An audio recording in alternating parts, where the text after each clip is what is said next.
Salut à tous et bienvenue dans cette partie. Alors, dans cette vidéo, nous allons ensemble voir comment exporter notre dessin d'Archicad vers CBS afin de modéliser les éléments de structure et les prédimensionner également. Alors ici, nous sommes dans Archicad et là, nous avons le plan de distribution de notre immeuble. Ici, nous avons besoin d'un seul plan de distribution car les étages sont tout simplement similaires, comme vous pouvez le constater dans cette vue 3D ici. Donc ici, les étages sont tout simplement similaires, donc nous avons besoin d'un seul plan. Avant de commencer, les paramètres que nous avons utilisés pour le dessin, ce dessin-ci, pour cela, nous allons aller dans Options, Préférences projet, Unité de travail. Donc ici, nous avons utilisé le mètre pour les unités de distance, pour l'unité de surface au mètre carré, etc. comme vous pouvez le voir ici. Alors là, nous validons. Lorsque nous allons une fois de plus dans Options, Préférences projet, Cotation. Pour les cotations, comme unité, nous avons utilisé le mètre à 2 décimales, c'est-à-dire 2 chiffres après la virgule pour la tolérance. Alors là, nous validons. Donc, ce sont ces éléments que nous avons utilisés pour la construction de notre projet. Avant l'exportation de ce dessin-ci, nous allons commencer par fermer les calques des éléments dont on n'a pas besoin. Car dans CBS, nous allons modéliser essentiellement les éléments de structure, donc les éléments mécaniques qui vont travailler sur la structure de notre bâtiment. Et là, nous n'avons pas besoin de ces éléments-ci. Donc, nous allons fermer le calque. Donc, concernant les mobiliers que nous venons de sélectionner, nous fermons le calque. Ensuite, nous nous intéressons au menu. On masque également le calque. Ensuite, nous allons nous intéresser bien évidemment à la dalle. Nous masquons son calque. Ensuite, les hachures. Calque masqué. Les textes. Nous allons masquer son calque. Et enfin, les garde-corps. Les garde-corps, calque. Nous allons tout simplement masquer son calque. Donc là, il ne nous reste plus que nos escaliers, nos poutres et bien sûr nos poteaux. Alors, ce sont les éléments dont on a besoin pour dessiner de façon complète notre plan de coffrage. Nous pouvons maintenant exporter tout simplement ce dessin-ci dans CBS. Pour le faire, nous allons commencer par l'enregistrer. Donc, nous allons dans le fichier enregistrer sous. Là, nous mettons le nom de notre structure. Ici, nous allons par exemple mettre structure 5. Disons structure 5.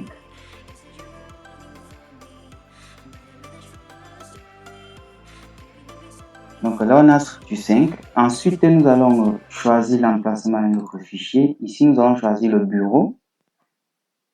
Ensuite, le format. Ici, nous allons choisir le format DXF. Pourquoi? Car l'extension DXF, c'est une extension supportée par un produit Autodesk. Donc, si bien dans ce cas, c'est un produit Autodesk, donc ça peut facilement supporter cet élément-là. Ensuite, nous rentrons dans Réglage. Au niveau des réglages, nous allons tout simplement vérifier si que l'unité d'enregistrement est bel et bien l'unité que nous avons utilisée pour notre dessin d'Archicad. Nous avions la possibilité de choisir par exemple soit le millimètre, le pouce, le pied, mais dans ce cas, nous choisirons le mètre que nous avons utilisé pour notre dessin d'Archicad. Là, nous allons enregistrer et enregistrer tout simplement ce dessin-ci.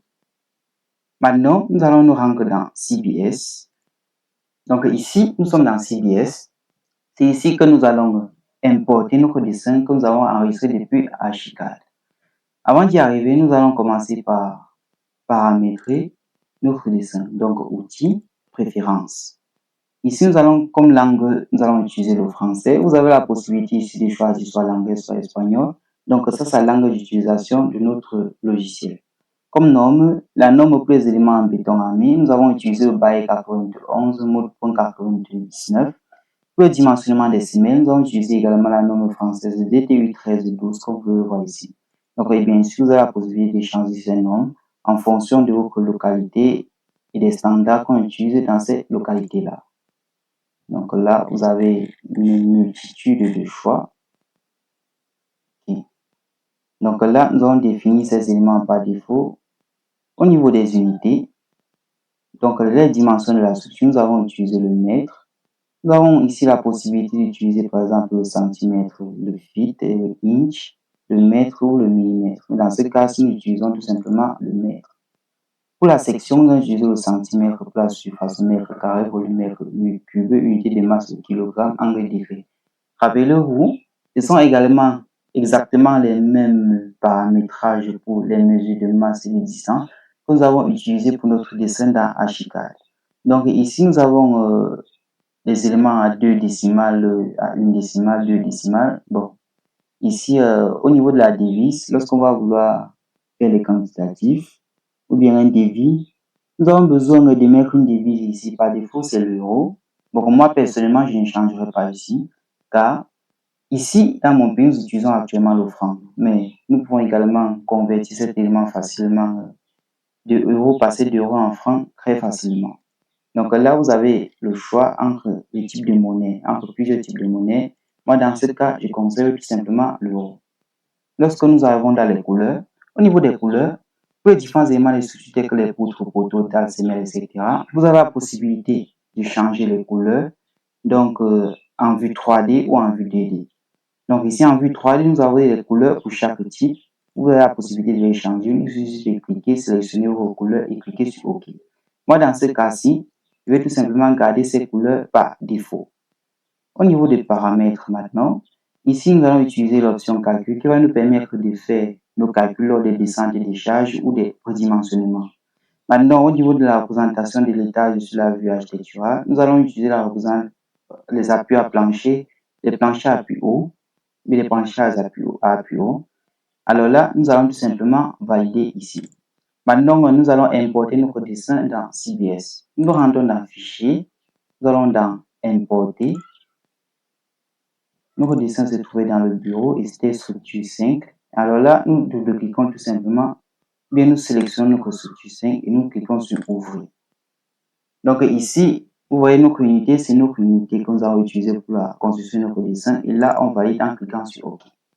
Donc là, nous obtenons notre dessin importé dans CBS. Ici, pour vérifier si ces dessins ont été importés correctement, nous allons tout simplement mesurer la distance entre ces deux traits d'axe-ci. Pour cela, nous choisissons l'outil cotation orthogonale. Nous venirons ici, là, ici, là. Ici, nous avons exactement 2 mètres. Lorsque nous rendons une fois de plus dans Archicad, nous verrons que cette même distance-là mesure exactement 2 mètres. Donc, notre dessin a été tout simplement importé avec succès. Alors, c'était tout pour cette petite partie. On se retrouve très bientôt pour la suite de ces merveilleux tutos. Merci bien.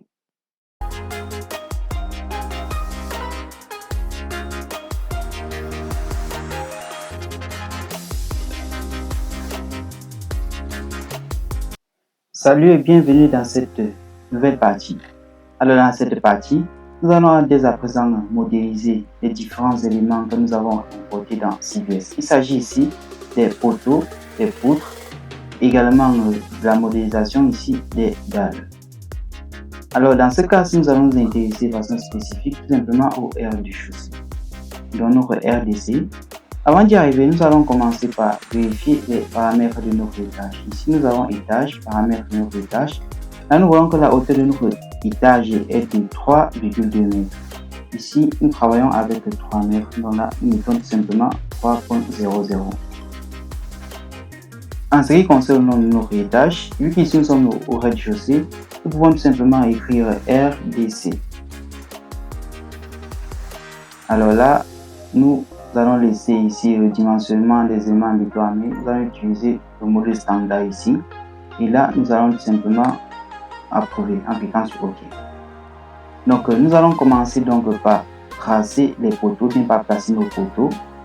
Vous pouvez le faire de deux manières. Donc, vous pouvez utiliser la méthode manuelle au lieu de la méthode automatique. La méthode manuelle consiste à venir tout simplement ici, choisir l'option poteau, l'élément poteau. Et là, en cliquant sur ce bouton-ci, section par défaut. Donc ici, vous venez ici dans section standard. Vous allez choisir l'élément poteau. Ici, nous avons les poteaux 20 par 20 par défaut. Ici sont les différentes sections que nous avons eu à construire, 25 par 25, 20 par 30. Ici, il y a 20 fois 20. Bien évidemment, en entrant à la base de section, vous avez la possibilité d'ajouter également un type de poteau. Donc ici, vous allez utiliser, vous pouvez choisir un élément, vous pouvez mettre par exemple 20 ici, 20 fois 30 si vous voulez, bien disons 20 fois 45. Là, vous avez votre nouvelle catégorie, ou bien notre catégorie de poteaux de section 20 fois 45. Vu que dans J4, tous nos poteaux étaient placés à 20 par 20, ici, nous allons utiliser tout simplement notre 20 fois 20 que vous voyez juste ici. Donc là, on approuve. Là, on clique sur OK. Une fois fait, vous viendrez ici et vous placerez tout simplement vos poteaux au niveau des axes. Donc là, vous avez votre premier poteau. Mais cette méthode ici est fastidieuse car lorsque vous comptez le nombre de poteaux qu'on a, nous avons énormément de poteaux sur cette structure ici. Donc nous allons procéder d'une manière un peu plus rapide. Donc là, nous supprimons notre poteau construit. Pour le faire, nous allons commencer par fermer tous les autres éléments, ou bien par les cacher et laisser en suspens seulement notre élément poteau. Donc pour le faire, nous venons dans Vue. Dans Vue, vous allez dans Afficher. Vous pouvez tout simplement cliquer là-bas, espace de votre clavier. Vous tomberez sur cette boîte-ci. Ici, nous allons afficher les couches. Nous fermons d'abord toutes les couches. Ensuite, nous allons donc activer la couche qui nous intéresse ici. Ici, nous nous intéressons tout simplement au poteau. Donc, nous activons uniquement la couche des poteaux et là, nous appliquons. Donc là, nous avons tous nos poteaux comme vous le voyez ici. Par la suite, qu'est-ce qu'on fait? Donc, on va commencer par supprimer les poteaux qui ne nous intéressent pas ici. Donc, ces poteaux-ci, celui-ci par exemple, nous allons le supprimer là. Celui-ci également, nous allons le supprimer. Ok. Maintenant, nous allons tout simplement sélectionner tous nos poteaux. Donc là, nous sélectionnons tous nos poteaux comme ceci. Une fois tous nos poteaux sélectionnés, nous allons venir dans l'outil. Une fois dans l'outil, nous allons conversion de la ligne en objet de type. Donc, nous allons convertir les lignes sélectionnées en objet de type poteau tout simplement. Alors là, nous verrons que nos poteaux seront automatiquement générés. Lorsqu'on passe en 3D, en vue 3D, vous verrez que ici, nous avons nos poteaux qui ont tout simplement été générés de façon automatique. En ce qui concerne nos poutres, pour accéder à notre élément poutre, donc pour dessiner nos éléments de poutre, nos poutres, nous allons revenir à notre vue. Donc là, nous allons nous rendre dans vue. Nous allons aller dans afficher. Une fois d'afficher, nous rendons dans couche. Bien évidemment, ici, pour dessiner nos poutres, nous avons besoin des schémas des poutres qu'on avait importés dans CBS. Donc ici, nous allons choisir tout simplement afficher les éléments qu'on a retirés. Donc là, nous avons ça, également celui-ci. Donc ici, nous avons structure générale. Nous pouvons décocher celui-ci et là, nous pouvons appliquer. Donc ici, nous avons la disposition de nos différents éléments de poutre. Ici, nous avons le choix, nous avons deux choix au niveau de la construction de nos poutres. Nous pouvons composer ou bien construire des poutres à plus simple ou tout simplement des poutres continues. Donc des poutres continues qui passent juste au-dessus de plusieurs poteaux à la fois. Donc ici, nous allons choisir bien évidemment le deuxième cas, le cas des poutres continues. Nous venons donc dans notre élément poutre. Donc là dans poutre. Une fois dans poutre, nous allons choisir le type de béton que nous allons utiliser en cliquant ici. Là nous avons les B25, B30 ici. Nous allons choisir tout simplement le B25. Au niveau de la section, c'est exactement comme dans le cas des poteaux. Nous choisissons la section de notre poutre juste ici. Donc ici nous choisirons une section qui était conçue par défaut 20-40. Ou bien alors, si vous voulez construire votre propre section, c'est le même procédé. Vous viendrez ici dans section standard. Vous choisirez tout simplement poutre. Une fois dans poutre, vous cliquez sur ces trois points. Là, vous avez la possibilité d'ajouter une catégorie de poutre de votre choix. Donc ici, nous maintenons notre 20 x 40. Avant de continuer l'affichage ou bien avant d'afficher nos poutres, Nous allons commencer par réactiver un élément qui était juste ici et qui va nous aider au niveau des accrochages. Donc nous allons sur espace, couche, et cet élément, les divers axes. Alors ces divers axes vont nous aider lors des accrochages pour nous permettre de construire facilement nos poutres. Donc nous revenons là, nous sélectionnons notre élément poutre. Donc section 20 x 40. Ici, nous commençons au niveau du premier axe là. Ok.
Donc là, nous avons fini par construire tous nos poutres. Donc là, nous avons toutes nos poutres comme vous le voyez juste ici. Maintenant, nous allons procéder à la modélisation de nos dalles.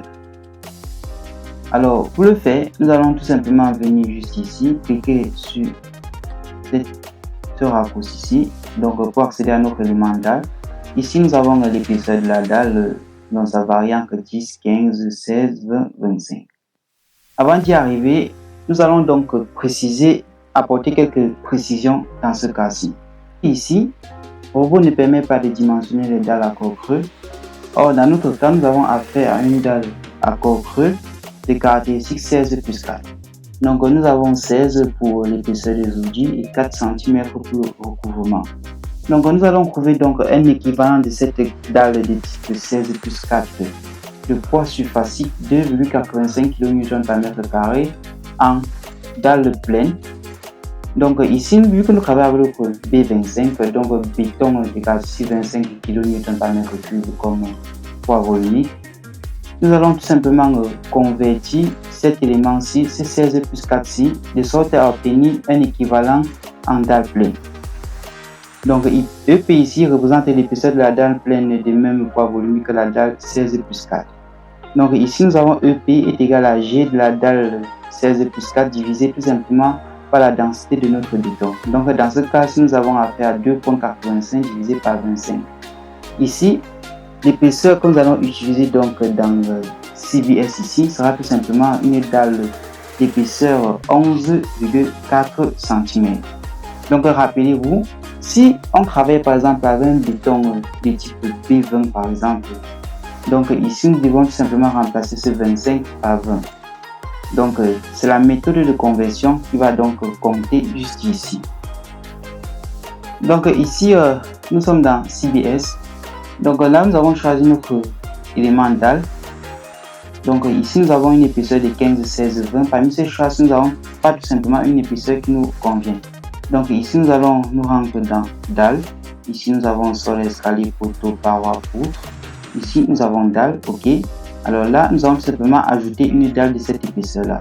Ici nous avons donc cette épaisseur qui est donnée par B. Nous avons tout simplement combien de centimètres? 11,4 cm. Donc là nous allons tout simplement valider. Ok. Donc lorsque nous validons, donc nous revenons dans dalle comme ceci. Nous allons ajouter épaisseur 20, non, ici ça sera une dalle d'épaisseur 11,4. Donc là nous avons 11,4 cm. Et là nous cliquons sur OK. Donc une fois cliqué sur OK, nous revenons ici, nous cliquons également sur OK. Donc là nous avons bel et bien notre épaisseur. notre dalle d'épaisseur 11,4 cm. Lorsqu'on met à une décimale, ici à 1, c'est que ça a une décimale, ici qui est 4. Donc là, nous avons deux méthodes pour appliquer notre dalle. Nous pouvons tout simplement venir ici, comme vous voyez là, nous cliquons ici. Si nous voulons appliquer, bien construire, modéliser notre dalle dans cette portion-ci ou dans ce cadre-ci, nous pouvons cliquer sur les quatre axes comme ici.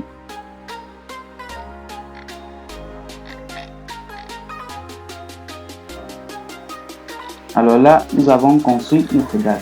Mais lorsque vous voyez le nombre de travaux, le nombre de surfaces libres que nous avons énormément de surfaces libres. Nous allons donc perdre énormément de temps en procédant comme ceci. Donc supprimons cette dalle là.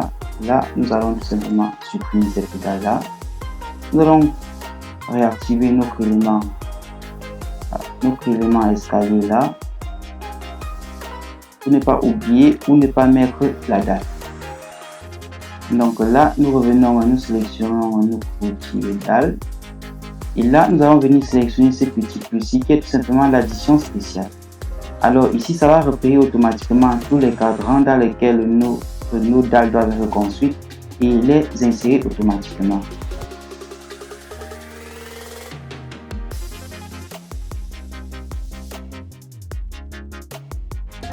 En ce qui concerne ces deux parties-ci, nous allons tout simplement modifier l'épaisseur de notre dalle.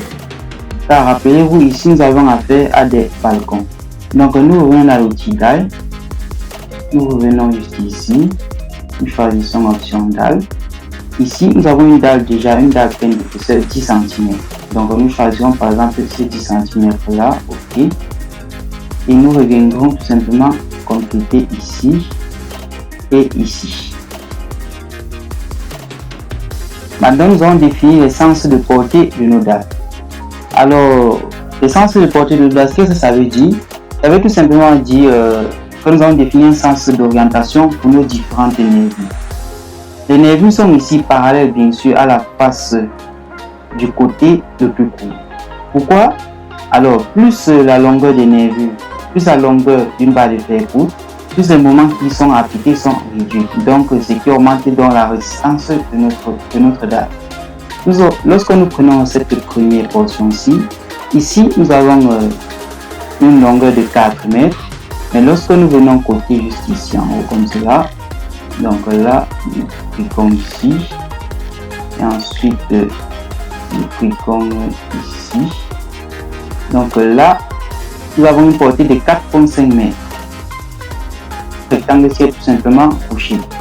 Donc lorsque nous sélectionnons, lorsque nous voyons ce rectangle-ci également, celui-ci et celui-ci, ils ont les mêmes caractéristiques. Car si nous venons ici, nous continuons avec notre code, nous supprimons celui-ci. Alors là, on prend cette ligne de code là. Nous venons juste ici.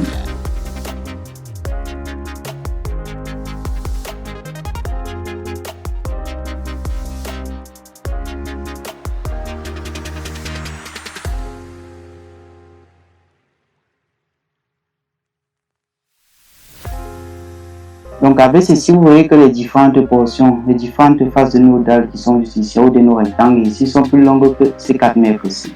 Les vues de ces différentes portions de dalles faut tout simplement être parallèles à cette face-ci. Donc pour le faire, nous allons commencer par sélectionner ces différentes portions-là. Donc là, nous allons définir tout simplement notre sens de portée. Clic droit, information propriété. Donc ici, nous allons choisir comme sens de portée celui-ci. Donc là, nous voyons que tous nos poutres ici vont porter tout simplement dans ce sens-ci, qui est en fait le sens du côté le plus court, donc pour la réduction considérable des moments.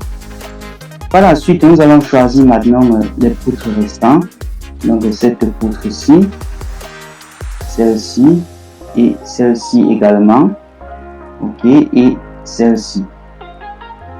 Donc ce sont les poutres restantes. Là, au niveau des informations et propriétés. Donc là, nous avons information et propriété, sens de portée, limite. Là, nous cliquons Le sens de portée dans ce cas-ci sera tout simplement celui-ci. Nous avons ainsi défini les différents sens de portée pour nos différentes dates. Alors lorsque nous passons en 3D, ok, et lorsque nous changeons un peu de vue, vue, là nous passons à vue architecturale. Là nous cliquons sur cet élément modèle avec. Là nous obtenons tout simplement ceci. Là nous revenons en 2D. Alors c'est tout pour cette petite partie. On se retrouve de l'autre côté pour la suite de ces tutos.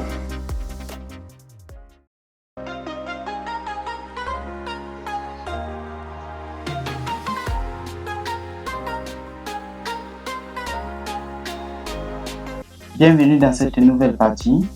Dans cette session, nous allons voir comment modéliser nos différents étages et bien sûr comment modéliser correctement nos cages d'escalier ou nos escaliers. Alors, avant d'y arriver, nous allons commencer par la fondation.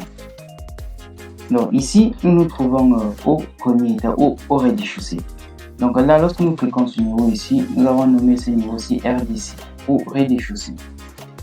Alors, pour modéliser notre fondation, il nous suffira de copier tout simplement ce dessin-ci et le coller dans le niveau de la fondation.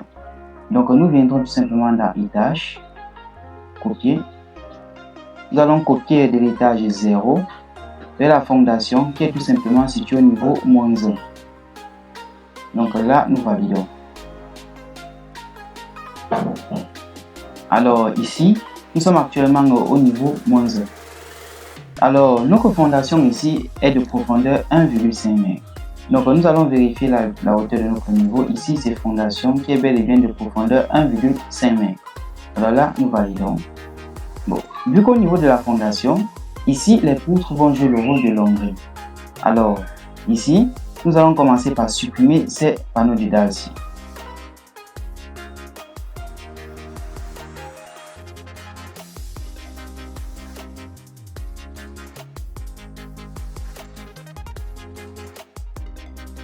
Également, rappelez-vous, lorsque nous regardons notre plan d'Archicad, sur les étages supérieurs, ces panneaux de dalle aux extrémités ici sont bien sûr en porte-à-faux, car vous le voyez ici, il n'y a aucun poteau qui supporte ces éléments-là. Alors, lorsqu'on revient donc dans CBS, il est question pour nous ici de raccourcir tout simplement ces poutres-ci ou ces longueurs-ci.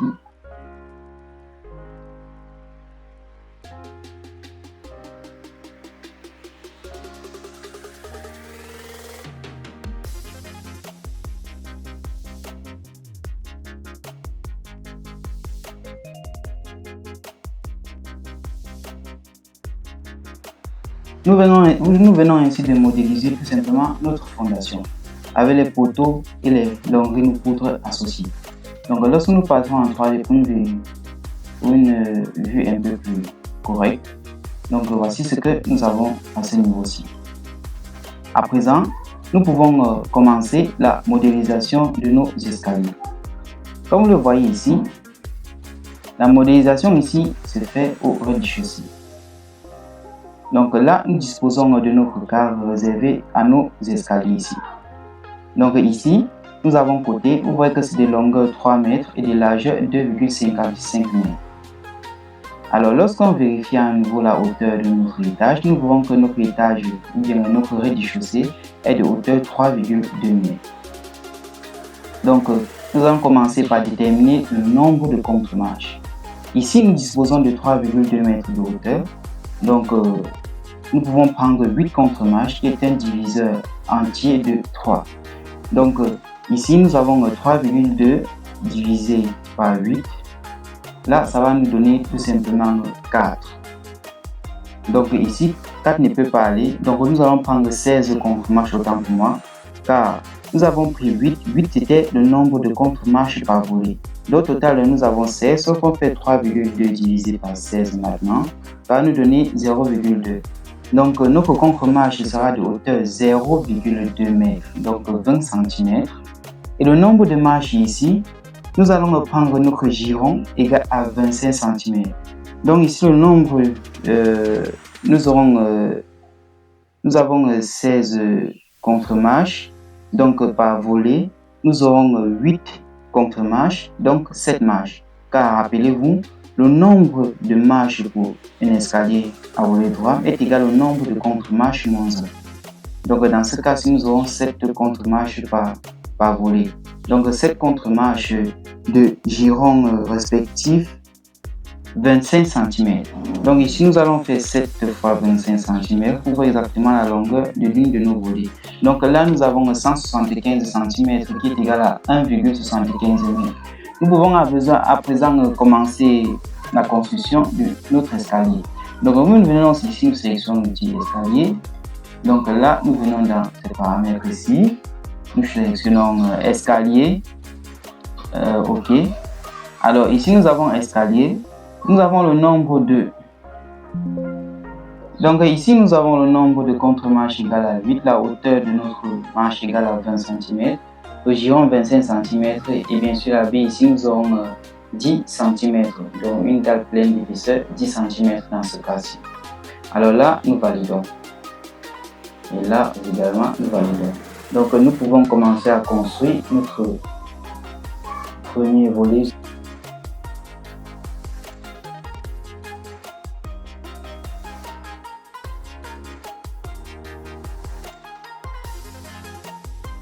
Ok, donc voilà, nous venons de matérialiser notre premier volet.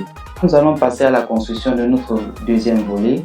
Donc notons ici que les deux volets sont séparés par une distance ou un vide égal à 15 cm. Ce qui fait donc que pour chaque volet, nous aurons 1,2 m.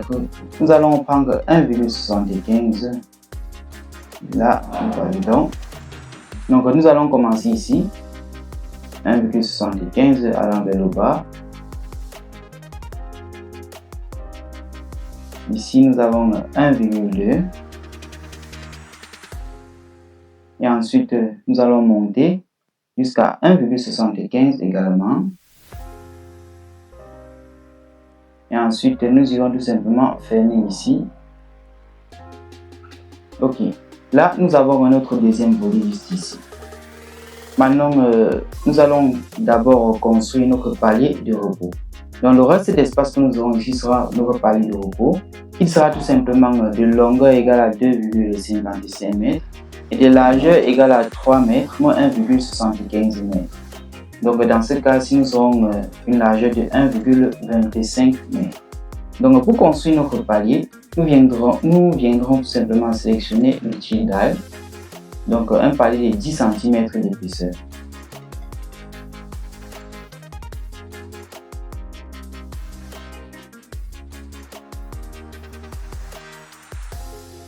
Nous venons donc de construire notre palier de repos avec nos deux volets. Donc lorsqu'on passe en 3D pour voir un peu plus près comment celui-ci se présente, ici nous constaterons que nos deux volets, notre premier volet est tout simplement, je dirais, normal, mais notre deuxième volet, comme vous le voyez ici, est situé, commence à 0, ce qui n'est pas du tout normal. Donc pour corriger cette petite présentation, nous irons dans la vue en 2D. Vu que notre premier volet respecte sa position normale, ici, nous laissons ce premier volet tel qu'elle est. Maintenant, nous allons regarder le cas de notre deuxième volet. Donc, nous sélectionnons, nous allons dans Propriétés ou à l'entrée pour avoir cette propriété. Nous irons dans Emplacement, bien sûr. Donc, une fois ici, le problème se trouve au niveau de la côte, donc de la coordonnée Z de notre volet. Comme vous pouvez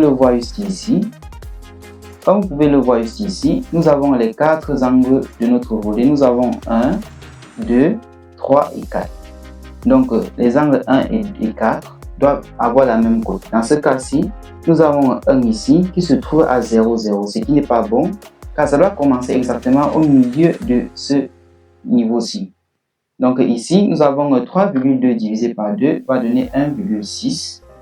Ok, nous validons. Maintenant, en ce qui concerne la côte 2 et 3, 2 et 3 doivent se terminer exactement à la fin de notre niveau. Donc ici, nous avons 3,2 mètres. Ok, là, nous validons. Donc, une fois validé, nous allons également voir le cas de notre palier de repos, donc sur le même procédé. Donc ici, nous allons dans remplacement. Ici, nous avons 3,2. Il ne doit pas être le cas, ça doit être à 1,6. Ici également, nous devons avoir 1,6. Donc là, nous avons également 1,6. Donc une fois validé, nous allons maintenant aller en 3D pour voir comment ça se présente. Donc là, vous voyez que nous avons bel et bien construit. Nous avons construit nos escaliers ou notre rez-de-chaussée. Maintenant, en ce qui concerne la modélisation des autres étages, ici nous avons affaire à un immeuble à étage courant. Car comme vous le voyez juste ici dans la vue 3D, nos étages ici sont tout simplement identiques. C'est-à-dire, lorsqu'on fait l'étage courant, ça veut tout simplement dire que du niveau 1 jusqu'au niveau 3, nous avons exactement les mêmes plans de coffrage. Donc là, nous allons retourner dans CBS. Pour construire les autres niveaux, il nous suffira donc de copier ce niveau-ci et de coller aux autres niveaux. Donc nous viendrons à étage, copier. Nous allons copier ce niveau-ci, donc on va partir du niveau 0 jusqu'au niveau 3. Jusqu'au niveau 3. Là, on valide. Ici, c'est non. Donc, comme vous le voyez ici, lorsqu'on se rend dans la vue 3D, vous verrez que nous avons ainsi modélisé nos 3 niveaux. Mais il y a un petit problème ici au niveau des escaliers de chaque niveau. À quoi est dû ce petit problème-là? C'est juste dû au non-respect ou bien à la non-correction automatique des côtes de nos marches ou bien de nos escaliers. Donc, nous allons nous rendre dans la vue en 2D. Donc, une fois dans la vue en 2D, nous commencerons ici par notre niveau, le niveau 1. Donc, nous ferons exactement les mêmes travaux que nous avons fait précédemment dans le cas du rez-de-chaussée. Nous commençons par sélectionner notre premier volet là, donc dans propriété. Une fois dans propriété, emplacement. Donc, notre point et point 4 doivent commencer à 3,9, ce qui est normal. Et ici, nous avons notre point 2 et notre point 3 qui vont commencer à 1,6 m. Là, il y a un problème. Car ces deux points-là doivent, ici, nous avons le 3 et 2. Donc, notre premier volet doit tout simplement s'arrêter au milieu du deuxième niveau.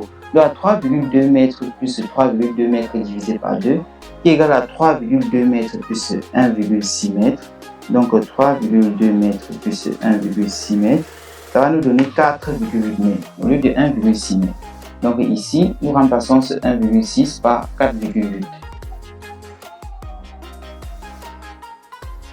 Alors ici, de même, nous allons vérifier que notre palier de repos est tout simplement bien placé. Donc ici, nous avons 4,8 m, donc c'est OK. Alors nous allons nous mouvoir vers l'autre volet. Ici, nous avons 4,8 m pour les points 1 et nous avons 1 et 4. Donc ici, nous avons 4,8 m, oui, c'est bon. Et maintenant, nous aurons pour les points 2 et les points 3, nous aurons 6,4 m. C'est également correct. Donc ce niveau-ci a bel et bien été, les escaliers ont bel et bien été remis à niveau. Nous allons passer maintenant au niveau suivant, qui est le niveau 2. Donc ici, nous sommes au deuxième étage. Donc au premier étage, lorsque nous allons cliquer sur notre premier volet, donc là, cliquez. Donc ici, nous avons le niveau du point 1 et du point 4, c'est à 6,4 m. Donc ce qui est normal. Mais concernant le niveau du point 2 et du point 3, là, nous avons 7,6. Or, le niveau 2 et le niveau 3 doivent se trouver normalement au milieu de cet étage ici, c'est-à-dire à 6,4 au niveau de la côte. Nous avons 6,4 plus 1,6. Donc 6,4 plus 1,6 ici va tout simplement nous donner 8.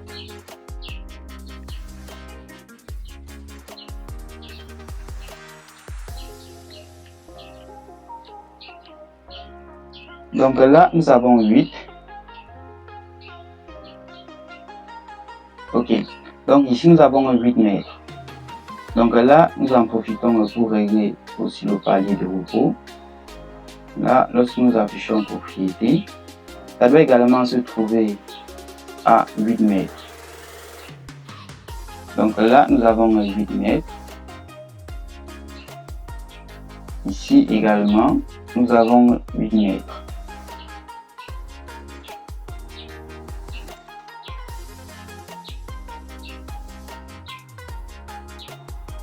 Ok, nous avons 8 mètres. Maintenant, passons à la deuxième volée. Ici, emplacement. Et là, le pont 1 et le pont 4, bien entendu, vont se trouver également à 8 mètres au niveau de la côte. Donc là, nous avons 8 mètres.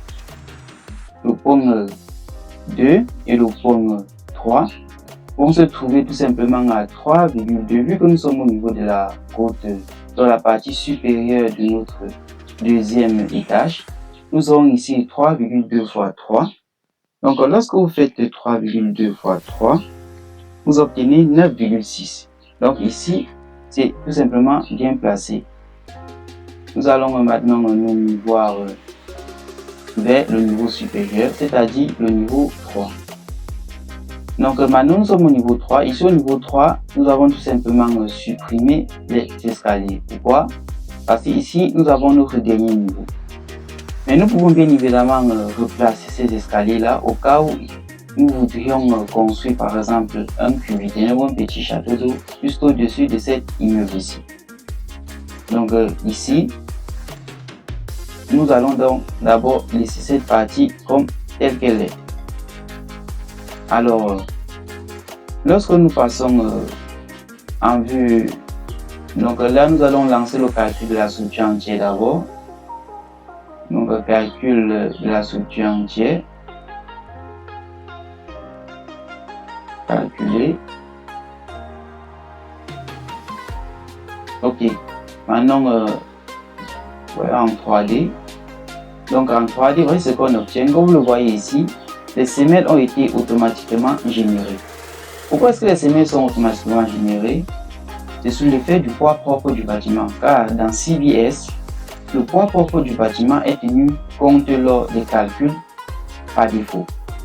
Donc ça tient compte de la densité, ça effectue des calculs pour déterminer l'effet des descentes et des charges, pour déterminer un poids propre et pour assigner des semelles d'une certaine section. On peut appeler ça semelle de prédimensionnement à notre structure, comme vous le voyez si bien ici.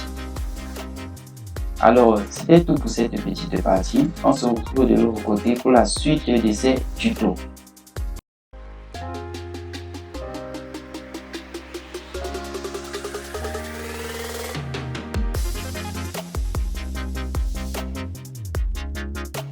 Bienvenue dans cette nouvelle partie. Alors dans cette session, nous allons voir l'application des charges selon nos combinaisons, et les différentes combinaisons qu'on peut effectuer. Je tiens ici à préciser que le code utilisé ici pour le dimensionnement, c'est tout simplement le byte. Alors, nous allons retourner dans la vue en plan et commencer bien sûr au niveau du rez-de-chaussée. Alors ici, nous nous situons au niveau du rez-de-chaussée. Nous allons donc commencer par nos panneaux de dalles. On va commencer par appliquer les charges permanentes à nos panneaux de dalles. Donc, on peut appliquer ces charges permanentes. Les charges appliquées aux dalles ici sont des charges surfaciques. Donc, nous viendrons ici, nous allons choisir l'option charge surfacique.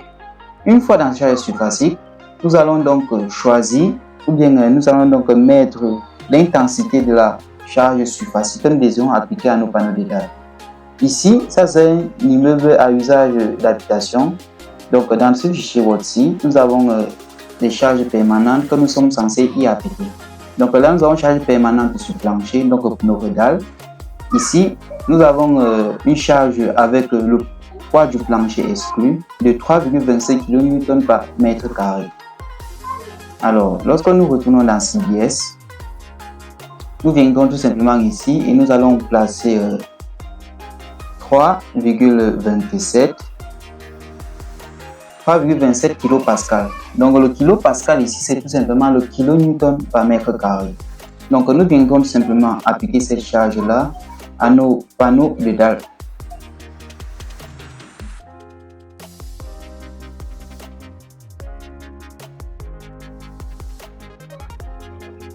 Ok, dans ce cas-ci, vous verrez que nous n'avons pas appliqué de charges à nos balcons car les charges permanentes des balcons ici sont un peu différentes, ni à notre cage d'escalier ou au palier de repos.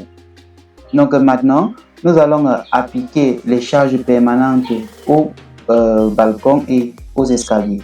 Donc nous reviendrons dans notre document. Là, nous allons voir charge permanente sur le plancher, charge permanente sur la charpente, charge permanente sur le balcon. Alors, au niveau de la charge permanente sur le balcon, ici nous obtenons une valeur totale en prenant en compte l'enduit sur plafond, la chape, le carrelage. Nous obtenons une valeur de 2,1 kN par mètre carré. Donc, nous retournons donc dans CBS.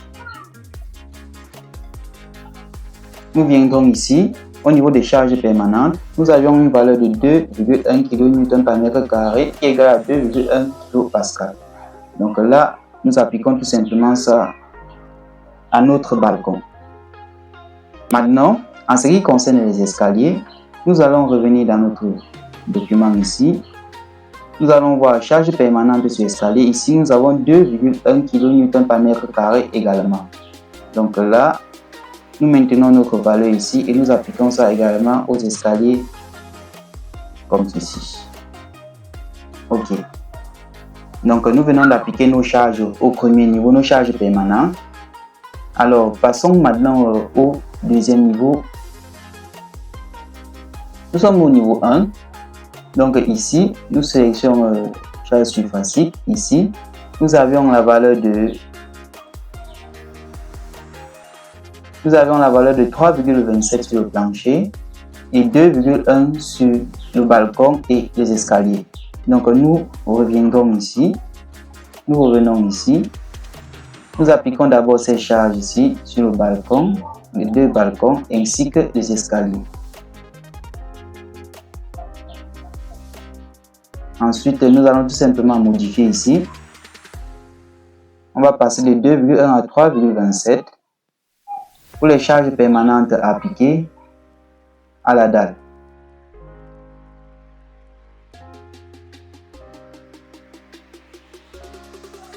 Donc là, nous venons de finir avec notre deuxième niveau. Nous allons maintenant passer au niveau 2.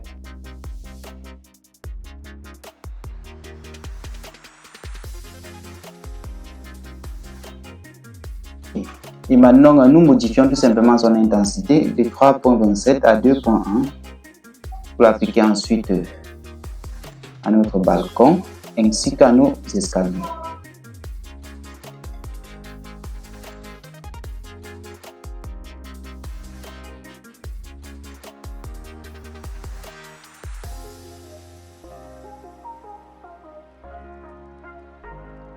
Alors maintenant, nous allons nous mouvoir vers notre troisième niveau, bien notre troisième étage. Donc, lorsque nous regardons nos plans, notre plan en 3D ou en 2D, nous constaterons qu'au niveau du toit, nous n'avons pas une dalle, mais plutôt une toiture. Donc, lorsque nous revenons dans CBS, ici, au troisième étage, nous n'allons pas appliquer directement les charges sur cette dalle-ci. Qu'est-ce que nous allons faire? Nous allons essayer de construire une dalle équivalente qui va nous permettre de prendre ces charges comme étant les charges de la toiture. Alors ici, nous sommes au troisième étage. Vu que sur notre plan en 3D, donc là, nous avons notre plan en 3D ici. Juste au-dessus, nous avons une toiture. Donc, nous avons une charpente ici en bois. Nous n'avons pas d'éléments de dalle. Mais qu'est-ce que nous devons faire? Au niveau 3 ou bien au troisième étage, nous devons appliquer les charges de cette toiture-ci sur notre bâtiment. Alors, lorsque nous revenons dans CBS, nous viendrons donc trouver une dalle d'épaisseur, une épaisseur de dalle qui va nous permettre, donc une épaisseur de dalle qui doit être telle que sa charge soit équivalente à la charge de notre charpente, ou bien à la charge permanente de notre charpente. Alors, nous savons que nous utilisons un béton de qualité B25. Donc là, lorsque nous voyons clic droit, propriété. Donc ici, nous utilisons un matériel, donc un béton B25, c'est-à-dire 25 kN par mètre cube, sa densité. Donc ici, nous avons une épaisseur de 12 cm. Alors, comment trouver l'équivalence de cet élément-ci? Donc, une dalle d'épaisseur équivalente à la charge de notre charpente. Donc, nous retournons dans notre fichier Word. Ici, nous voyons que la charge permanente de notre charpente en bois est tout simplement de 0,74 kN par mètre carré. Vu que la charge de notre béton est tout simplement de 25 kN par mètre carré, nous dirons que 25 kN par mètre carré fois l'épaisseur que nous noterons E, l'épaisseur de notre dalle, ou bien l'épaisseur de la dalle correspondante doit être égale tout simplement à la charge surfacique, doit être égale à la charge surfacique de notre toiture qui est de 0,74 kN par mètre carré. Donc ce 25, si c'est en kN par mètre cube, l'épaisseur c'est en mètres et la charge en kN par mètre carré. Alors qu'est-ce que ça veut dire? Ça veut tout simplement dire que l'épaisseur de notre dalle doit tout simplement être égale à 0,74 divisé tout simplement par 25. Donc l'épaisseur de la dalle correspondante par 25. Alors ça, c'est ce qui est égal à 0,03 mètres. Donc 0,03 mètres qui à son tour est égal à 3 cm. Ok. Alors donc ça c'est l'épaisseur de la dalle que nous devons utiliser pour l'application des charges de notre charpente. Alors nous retournons dans CBS. Donc au niveau de la dalle, donc là nous effaçons ceci. Nous allons sélectionner simultanément nos dalles.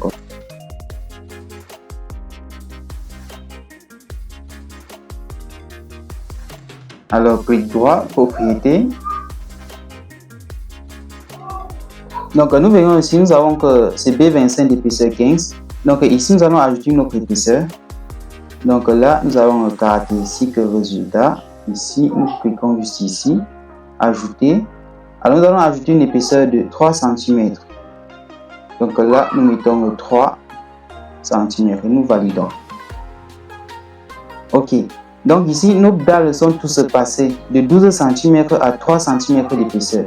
Là, avec cette classe de béton, nous sommes sûrs que, vu que le CBS prend en compte les charges propres des éléments, sa charge propre ici va une fois faire office de charge permanente de notre charpente. Alors là, nous avons validé. OK. Donc nous venons ainsi déterminer avec l'application des charges permanentes sur notre structure. Nous allons maintenant passer aux charges d'exploitation. Les charges d'exploitation de notre plancher, ici nous avons tout simplement 1,5 kN par mètre carré. Charge d'exploitation, ici c'est une charge surfacique également, mais pas permanente, mais d'exploitation. Ici nous avons 1,5 kN par mètre carré. Donc là, nous allons donc appliquer ces charges-là à nos panneaux de dalle.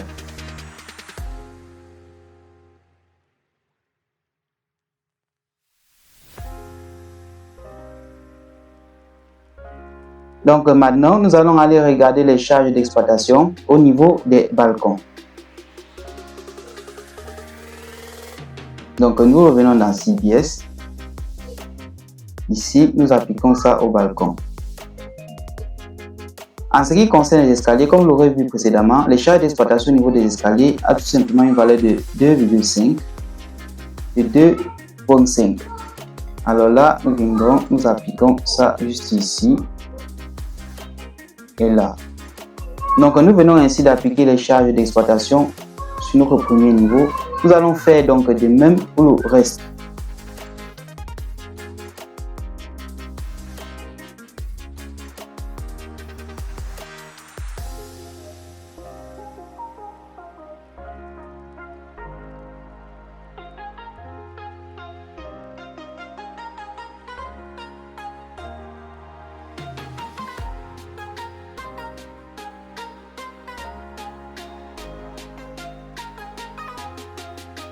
Maintenant, nous nous situons au niveau du troisième niveau. Vu que le poids propre de notre dalle ici fait déjà office de charge, dont la charge propre de notre dalle fait office de charge permanente de notre élément de toiture, nous allons tout simplement retourner dans notre fichier Word et regarder les charges au niveau de notre charpente en bois. Donc ici, nous avons charge d'exploitation sur charpente en bois. Ici, nous avons une valeur de 1 kN par mètre carré. Donc là, nous allons retourner dans CBS. Ici, au lieu de 2,5, nous allons tout simplement utiliser 1 kN par mètre carré.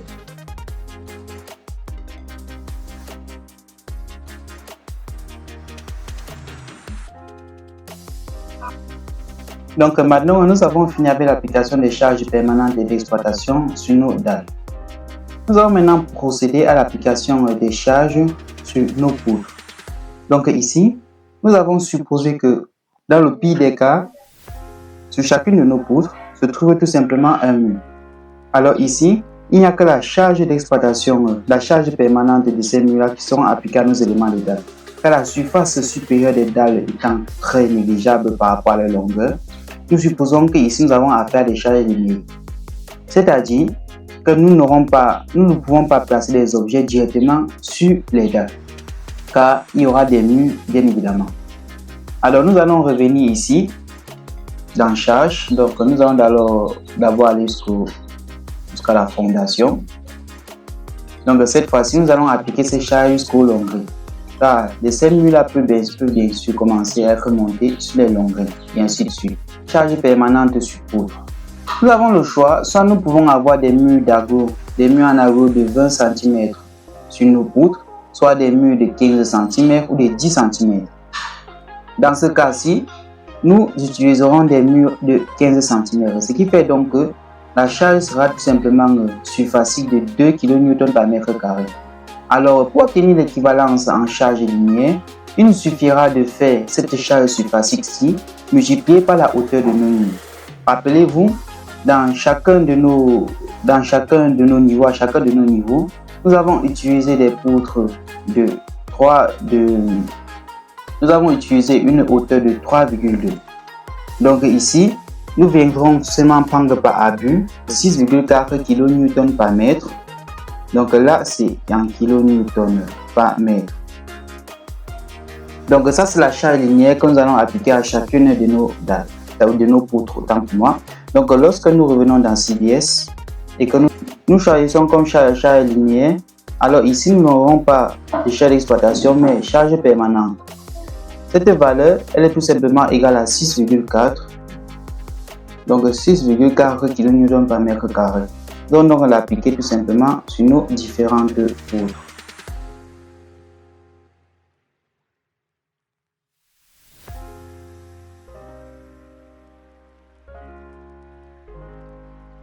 Pour l'appliquer très facilement, nous appuyons sur échappe. Nous allons fermer tous les autres éléments. Donc là, nous n'allons pas afficher les dalles, les parois, les poteaux.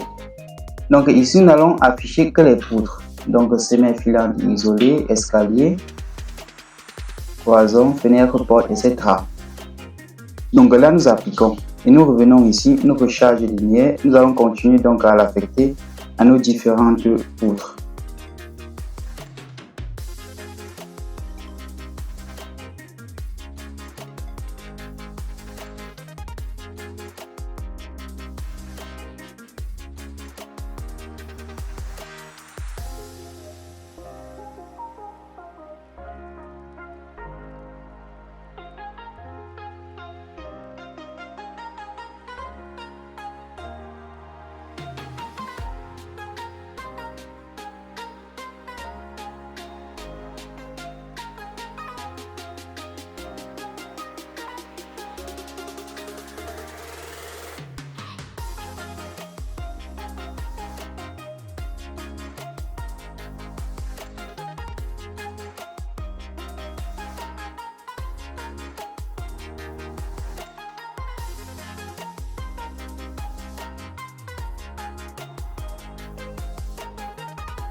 Maintenant, nous allons rendre au niveau 3.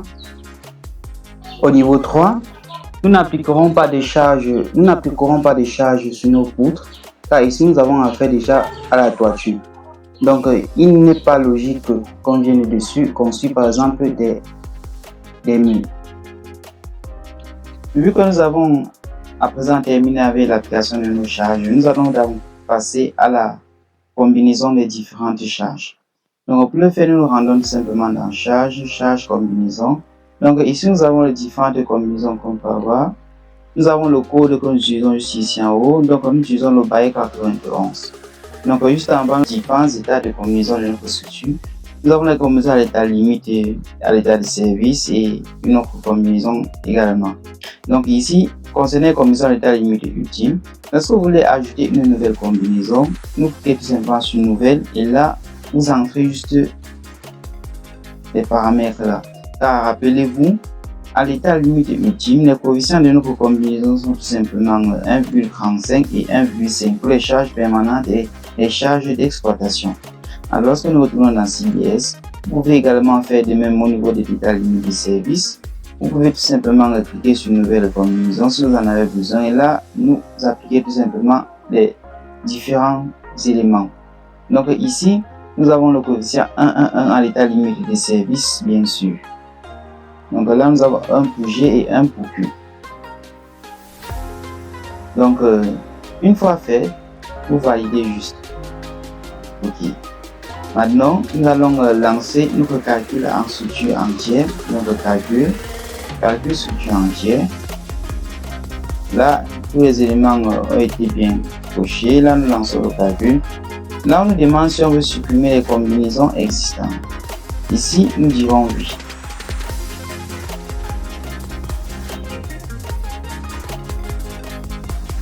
Donc là, nous avons notre structure déjà calculée. Alors, lorsque nous passons en 3D, voici ce que nous obtenons juste ici.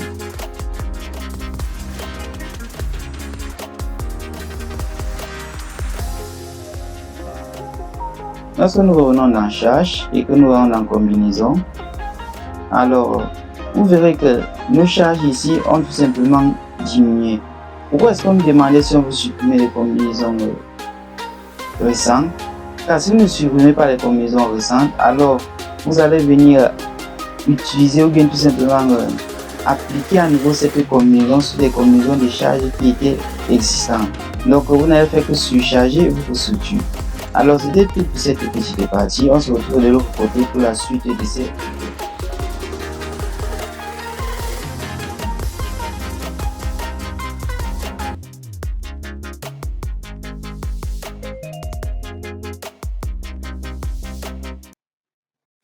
Salut à tous et bienvenue dans cette nouvelle partie.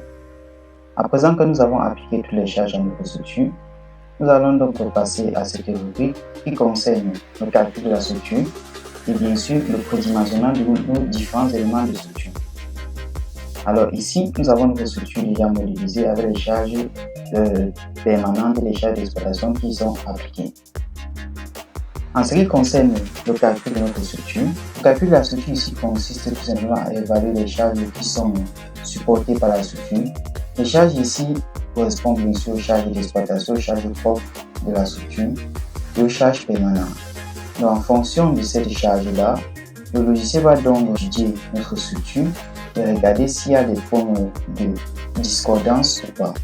Donc en cas de présence de points de discordance, le logiciel nous renverra tout simplement des erreurs. Et en cas de point de non-discordance, le logiciel ne renverra rien, ce qui signifiera que nous avons bien modélisé notre structure. Alors pour effectuer ce calcul-là, nous nous rendons, comme vous l'avez vu précédemment dans les vidéos précédentes, nous nous rendons dans le calcul. Donc une fois dans le calcul, nous irons dans le calcul structure entière. Donc avant d'arriver au niveau du calcul structure entière, ici nous vont effectuer des calculs par étage courant. C'est quoi un étage courant? Un étage courant, c'est tout simplement l'étage dans lequel nous nous situons actuellement. Mais comme vous le voyez ici, cette rubrique de calcul de l'étage courant est affichée en gris. Qu'est-ce que ça veut dire? Ça veut tout simplement dire qu'étant en 3D, nous ne pouvons pas directement lancer ce calcul-là. Alors pour le faire, nous nous rendons dans la rubrique Une fois dans la vue 2D, et lorsque vous revenez dans la rubrique calcul, là vous pouvez lancer calcul des tâches courantes tout simplement. Alors, si on lance au calcul des tâches courantes ici, là, ici nous sommes par exemple au niveau 0, donc au rez-de-chaussée. Nous effectuons tout simplement ce calcul-ci au niveau du rez-de-chaussée. Et bien entendu, lorsque nous rendons en 3D, nous pouvons également décider de venir afficher la 3D des tâches courantes.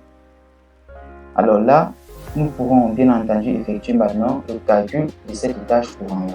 Alors lorsque vous lancez le calcul de tâche courante, vous verrez que vous avez les mêmes propositions que dans le cas du calcul de la structure entière. Donc ici, nous choisissons par exemple une méthode de répartition par surface d'influence. Et bien entendu, lorsque vous lancez le calcul, ça va tout simplement évaluer la structure juste à ce niveau-ci. Alors là, nous annulons. Ici, nous allons procéder à un calcul de notre structure entière.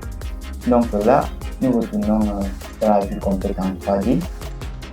Donc nous lançons le calcul de structure entière, le calcul de la structure entière. Là, par surface d'influence, nous allons générer des pondérations. Et là, nous allons toujours afficher cette fenêtre avant le calcul bien sûr. Et là, nous lançons le calcul. Donc le calcul est en cours. Ok, le calcul vient d'être fait.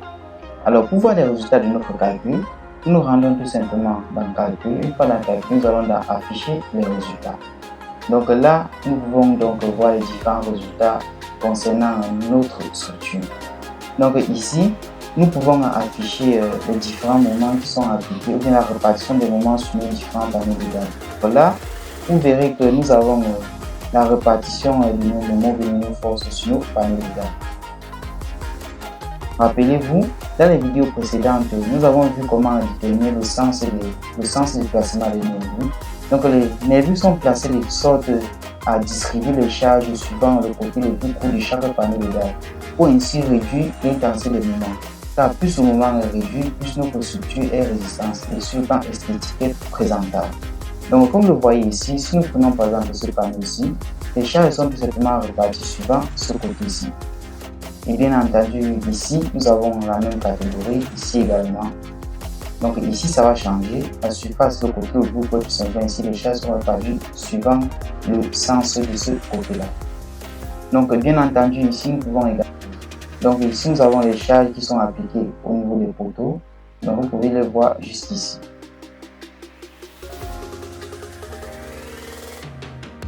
Lorsque vous venez de cette partie-ci, vous avez donc les différentes catégories de poteaux. Donc ici, les couleurs varient en fonction des charges qui sont appliquées. Là, ce sont des charges par niveau.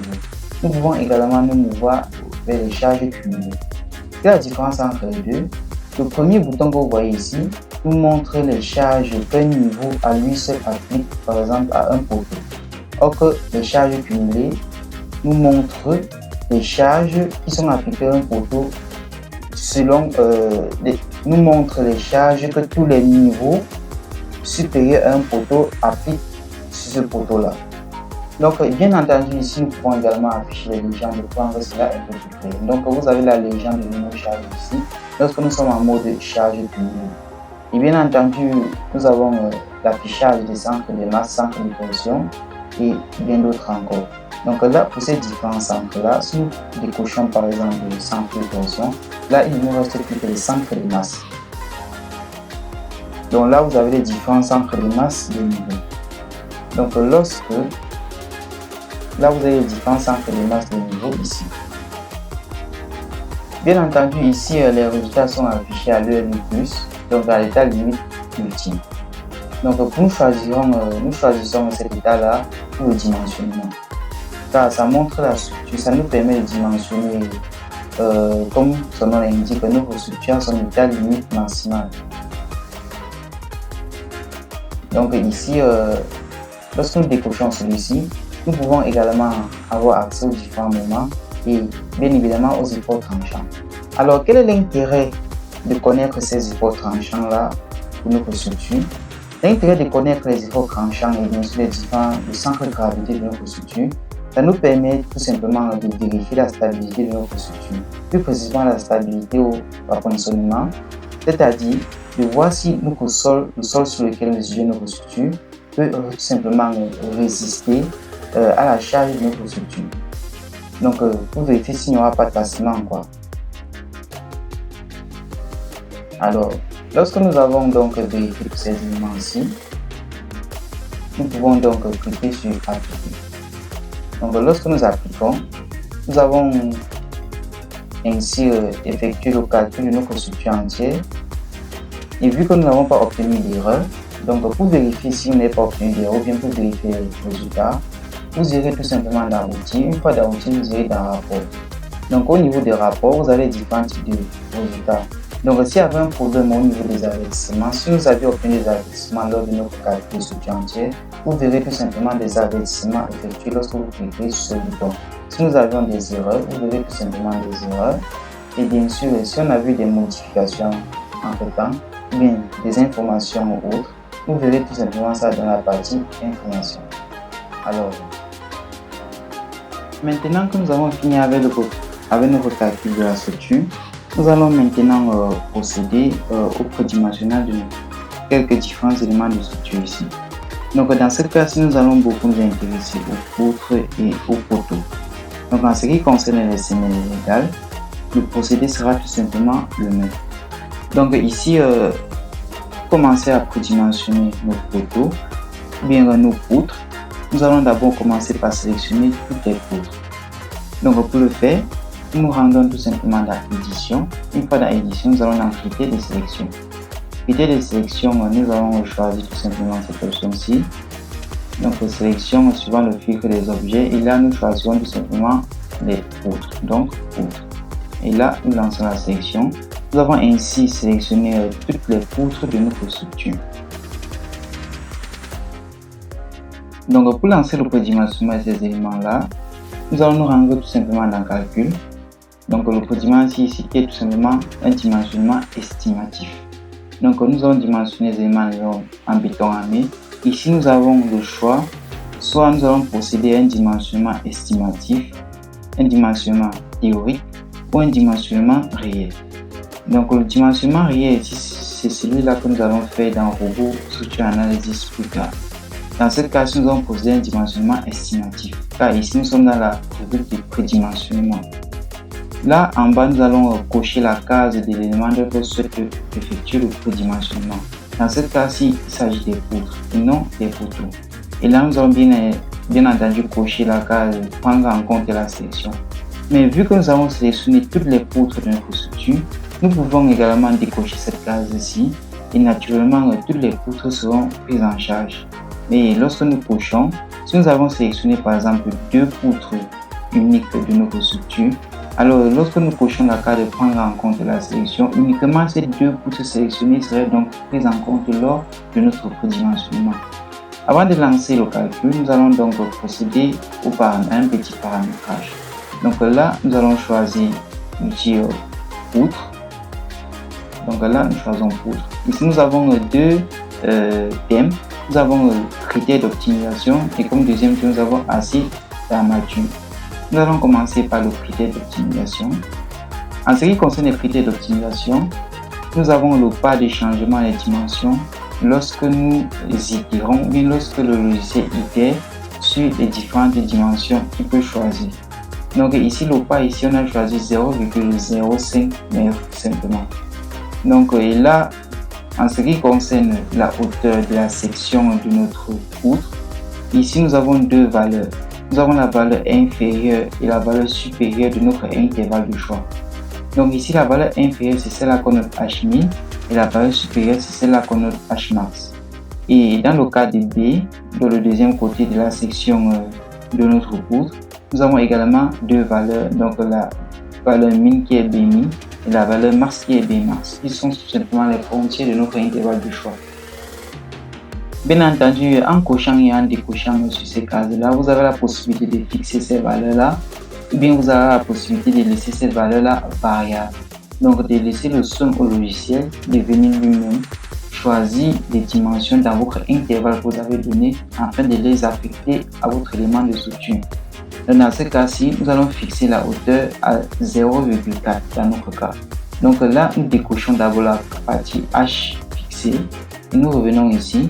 Nous affectons la première valeur ici qui est 0,4 Et vu que nous voulons maintenir ce 0,4 là, à h nous affecterons aussi 0,4. Et là, nous allons fixer cet élément-ci. En ce qui concerne le nom B, nous allons laisser tout simplement varier notre B.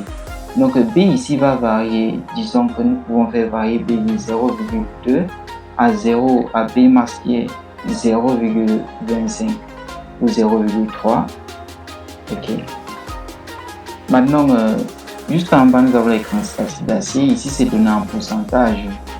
Donc là, ok, nous avons les groupements suivant la géométrie. Nous pouvons laisser ces cases telles qu'elles sont. Donc là, nous avons uniformisé la largeur des travées. Ok, donc nous allons rendre tout simplement uniforme pour faciliter les travaux sur le terrain. Maintenant, vu que nous avons fait ceci, nous allons nous rendre maintenant dans acier et armature. Ici, nous avons deux choix.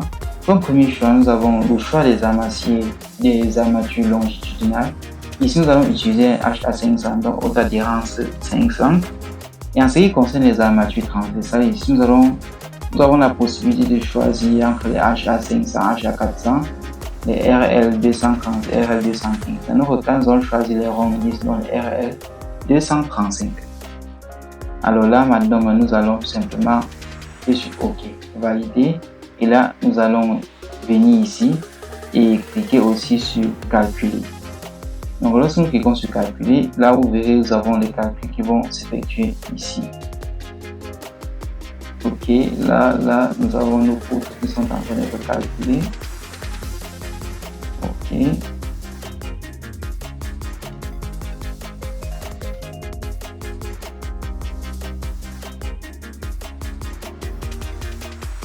Ok, le calcul est enfin terminé. Ici, vous avez les poutres. Donc là, nous avons une première poutre ici, qui est passée de 20-40 à 30-40 ici. Donc là, nous avons une autre poutre qui est passée bien sûr de 20-40 à 30-40 également. Là, nous n'avons que des 20-40 et 30-40 également. Alors ici, nous allons donc remarquer un petit défaut de ce logiciel-ci. Donc lorsque nous revenons, lorsque nous avons choisi notre intervalle, nous avons conçu notre intervalle de choix, qu'est-ce qu'il fait? Lorsque nous laissons un paramètre variable, ce logiciel a tendance à s'arranger à prendre la valeur maximale de notre intervalle. Donc la valeur, si c'est dans le cas de h par exemple, à chaque élément, ça va tout simplement changer son h en h max. Donc là, nous venons de prédimensionner nos poutres. Maintenant, nous allons passer aux poutres. Vu que dans les poutres, nous avons choisi une même section pour toutes nos poutres, dans les poteaux, nous allons procéder un peu différemment. Donc ici, nous allons choisir différentes sections par niveau. Donc là, nous allons commencer au rez-de-chaussée. Donc lorsque nous passons à 2D, donc au niveau de la fondation, nous allons commencer par dimensionner les amorces de nos ciments. Donc là, nous affichons l'étage courant juste ici. Donc ici, nous avons nos différents poteaux. Pour sélectionner ces éléments, si nous allons une fois de plus aller dans édition, critères de sélection, nous avons fil objet, nous avons objet, ici nous avons poteau. Donc là, nous sélectionnons les poteaux et là, nous lançons la sélection. Ici, nous avons sélectionné nos poteaux. Lorsqu'on passe en vue 3D, nous verrons que nous avons sélectionné uniquement les poteaux de l'étage courant. Alors là, nous allons lancer le prédimensionnement des amorces de nos semelles. Donc pour le faire sur le même procédé, nous viendrons tout simplement dans calcul, dimensionnement des éléments béton-armé. Ici, nous allons disposer un dimensionnement estimatif. Là, nous décochons poutre et là, nous choisissons tout simplement semelles isolées. Car dans ce cas-ci, nous utilisons des semelles isolées. Donc là, nous allons bien sûr cocher la case de prendre en compte la sélection. Et là, nous allons nous rendre dans paramètres généraux. Une fois dans paramètres généraux, nous choisirons bien évidemment semelles isolées. Donc là, nous avons les critères d'optimisation. Donc ici, vu que nous sommes au niveau des amorces, pour la section de nos amorces, nous allons choisir par exemple les amorces de section. Là, pour AMI, nous mettrons tout simplement, disons 0,2. Là, nous barrons celui-ci, là, disons 0,3 pour AMI. Ici, pour A max, nous mettrons 0,35. Sachant bien sûr que dans ce cas, si le logiciel viendra prendre ce 0,35, ce qui est la valeur max, afin de rendre notre structure plus sûre. Donc ici, concernant B, nous allons choisir Bmin. Bmin ici sera tout simplement 0,35 et Bmax sera tout simplement 0,40. Donc là, nous tapons 0,4. Donc là, nous avons quantitatif d'acier minimal de 0,2%, etc. Maintenant, nous allons passer aux aciers armatures. En ce qui concerne les aciers armatures ici, nous allons choisir comme armature longitudinal les HA500 et armature transversale, nous allons choisir les RL235 également. Donc là, nous cliquons sur OK et là, nous lançons le calcul. Donc aucun objet ne satisfait. Donc ici, nous affichons aucun objet ne satisfait pas au critère de sélection. Là, nous cliquons sur OK. Nous reviendrons tout simplement dans le calcul. Dimensionnement, ici, nous avons choisi semelle isolée. Donc dans ce cas, si ce n'est pas semelle isolée, c'est poteau. Quand nous sommes en train de vouloir prédimensionner les amorces de nos semelles, donc ces amorces qui sont tout simplement des demi-poteaux ou des poteaux.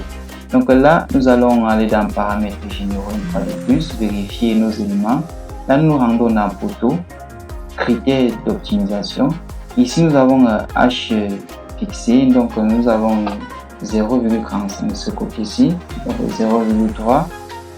Au niveau des H max, nous avons 0,35. Là, nous fixons cette valeur et nous laissons celle-ci variable. Donc, celle-ci va varier de 0,35 à 0,40. Donc là, nous avons 0,40. Okay. Maintenant, nous passons au niveau des armatures. En ce qui concerne les armatures longitudinales, nous allons utiliser les HA500. Les armatures transversales, nous allons également conserver cette catégorie dans les RL235. Et là, nous cliquons sur OK et nous lançons le calcul. OK, là, nous avons nos différents éléments. Donc, nos différents amorces que nous avons ici, vous verrez qu'ici, nous n'avons que des crans 5 crans. Donc, ces différentes sections vont varier de la section originelle vers 35 crans.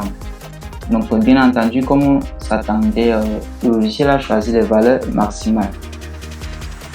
Donc, maintenant, nous allons passer tout simplement au premier niveau, ou bien au rez-de-chaussée. Donc là, nous fermons celui-ci.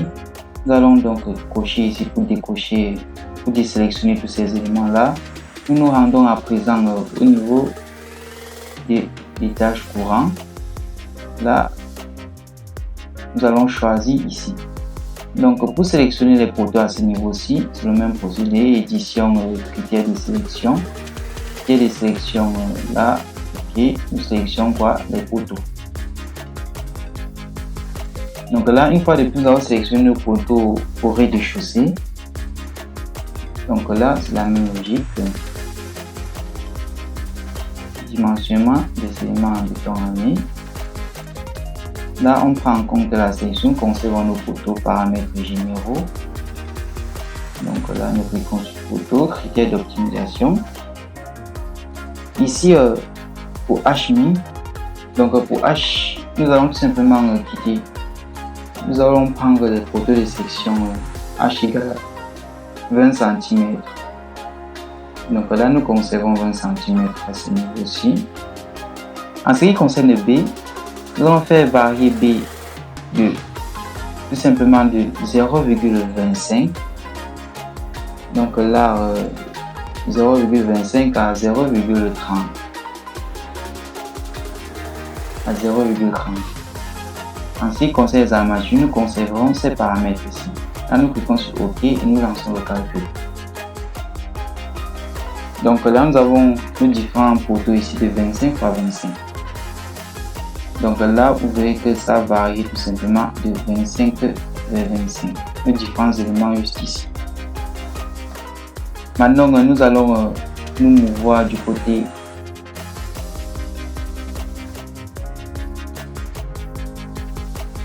au premier étage. Nous rendons à édition, critères de sélection.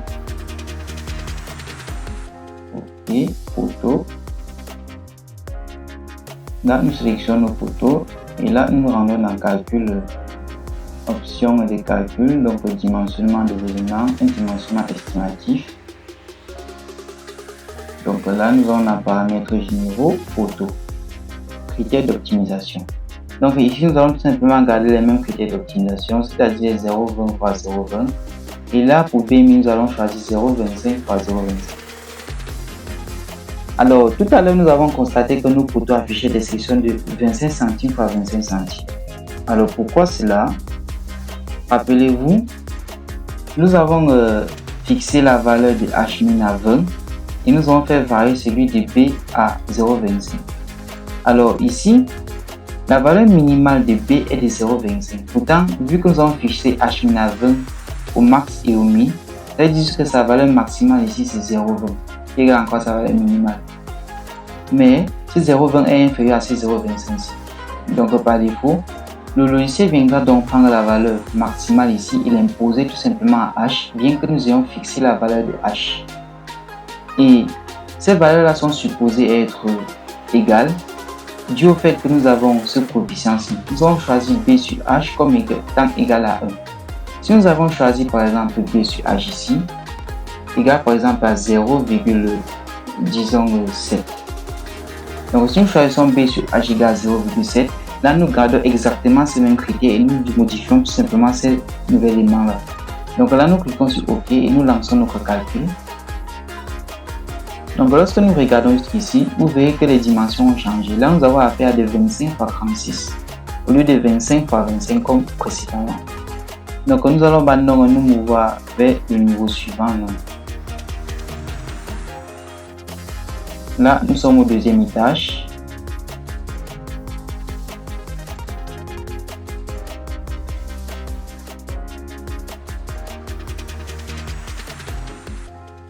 Nous sélectionnons les poteaux.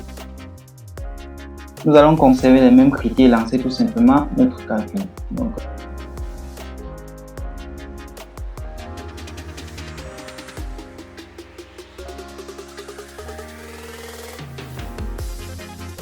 alors, là nous avons 20 x 20, ce qui fait donc ce qui signifie que nous n'avons pas modifié quelque chose. Donc nous nous rendons une fois de plus dans le calcul, le dimensionnement des éléments de temps année.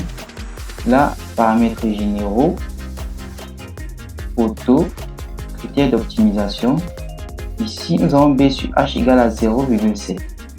Donc là, nous avons celui-ci fixé à tel qu'il est. OK. Donc là, nous avons 0,7, 0,7 là. Si nous décochons celui-ci et que nous fixons égal seulement celui-ci, là, nous lançons notre calcul. OK, c'est vérifié. Maintenant, on se met vers le dernier étage. Donc là, nous sommes au dernier niveau. Même procédé, nous allons donc sélectionner les poteaux. Donc là, nous sélectionnons nos poteaux comme ceci. Sélection, calcul, dimensionnement des éléments estimatifs, paramètres généraux, photo, critères. OK, nous conservons ces éléments-là et ces éléments également. Cliquons sur OK et nous lançons le calcul. Donc ici, c'est vérifier ces sections-ci sont tout simplement acceptables. Alors nous avons ainsi fini le prédimensionnement de nos poteaux par niveau. Avant de quitter cette rubrique, j'aimerais apporter quelques petites précisions. Lorsque nous rendons une fois de plus en 3D comme ici, donc la vue complète, nous lançons notre calcul en structure entière.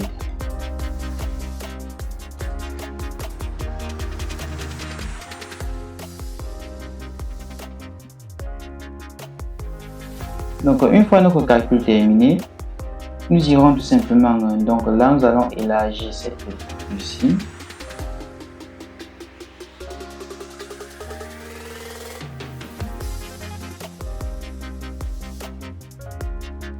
OK. Lorsque nous rendons dans le calcul, là, afficher les résultats. Donc là, nous avons nos différents résultats ici.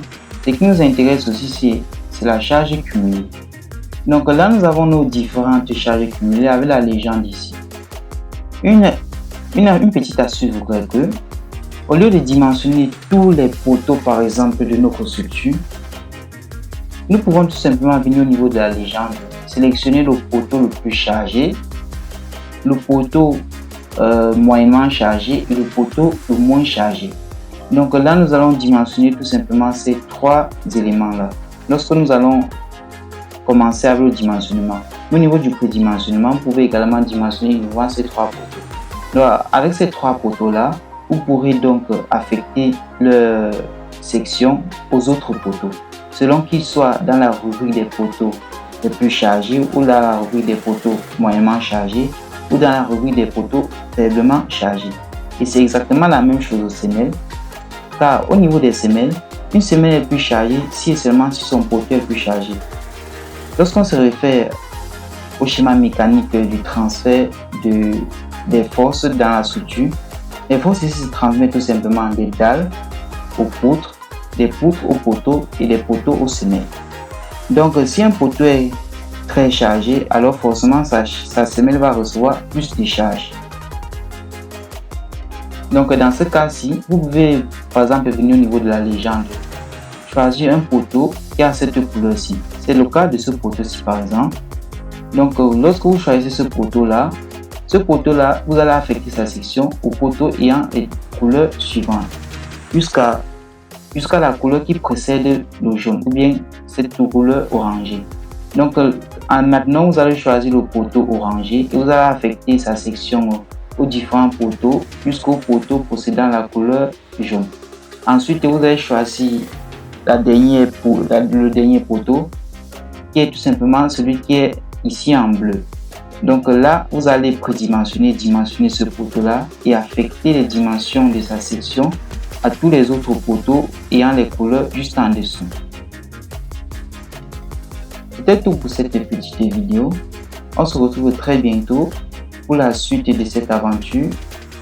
La prochaine fois, nous allons continuer avec le dimensionnement de ces éléments-là dans Robot.